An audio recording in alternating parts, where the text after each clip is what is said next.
You can't go into that game too lightweight. And as well, just looking at us, we have a lot of injuries, you know. We're potentially going into that game, potentially no Saliba, no Gabriel. I personally think, you know, you've got to make some changes, but not wholesale, because at the end of the day, Brentford have shown that they can turn up against big teams. And I know it's been at home, but they beat Liverpool, they beat Man United, they drew with Chelsea. Do you know what I mean? Like, you can't, even when I saw that game where they played Sunderland away, they lost in the last minute, but they were very intense. They're a very intense, strong physical side. You know, Keith Andrews, set piece coach, has really instilled that into the team.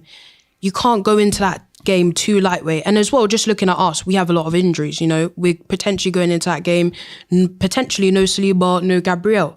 So if you make those changes, if you're now saying that Nkapé and Mascara in there, then maybe you have to keep that midfield, because, you know, we're coming up against a team that is one of the best. I said already, I think they're the best counter-attacking team in the league. Brentford. Look how many goals they just score on a counter. Look how they just run up the other end. They're so energetic.